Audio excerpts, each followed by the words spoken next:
The Council: who, what, when, where, why, and how. March 8, 2017. Via Ron Head, homepage, ronniehead.com. We have spoken more than a few times explaining who are.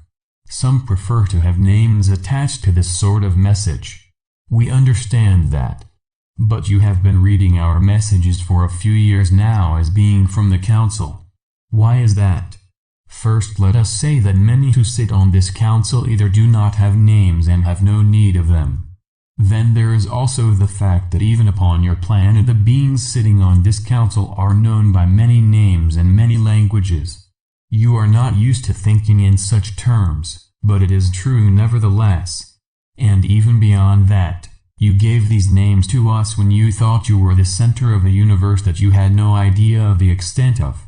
Now, when you are aware that a limitless universe is teeming with life, do you imagine that those names remain the same everywhere? Of course, we will answer to them. But we wish to cause you to ponder larger concepts. And so, when our channel began referring to us as the Council, we considered it appropriate. That is the who in the title above.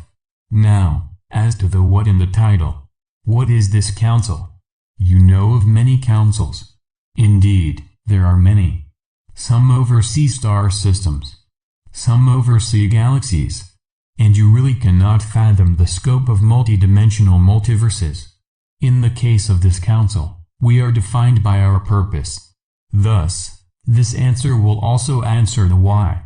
As each entity dispatches a part of itself into a physical lifetime, it is known by us, and by the birthing one, that certain traits, skills, etc. will be needed to accomplish the goals of the entity, and they are included in its makeup.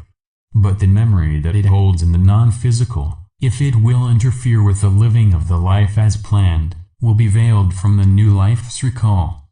This is not always necessary. You may even know people who have quite a bit of recall of things beyond, or above, or however you think of it. We would say that, for them, it is consistent with their life purpose. But we also know that living a lifetime in a body is not exactly an easy undertaking. Even when one is not in body, one has access to guidance and teaching. How could it be denied to you there? And so our purpose is to provide all of the information and guidance that each is able to accept when it is needed. How is this accomplished? The most common way is to meet with you during your sleep cycles. We are able to have dialogue with many during their meditations, and some hear us more often than that. There is no one that cannot develop themselves to this level, but we use whatever you need us to use. If you need us to speak with you during sleep, you will still get what you need. We give information and guidance. We do not make your decisions for you. So you are quite free to make mistakes, as you would say. We would say that you never do. You just have experiences that you may wish to eliminate from your repertoire. If you knew how to live without such experiences, your greater self might not have needed to send you on this adventure. That brings us back to the question of who is on this council. You see, you are on this council. At least your own greater self, who may have thousands of such experiences in its being, is sitting here. Are your guides here? Absolutely yes. Are your other selves here? Yes. Angels? Yes. Master teachers? Yes. Higher beings, the existence of whom you as yet have no concept? Yes.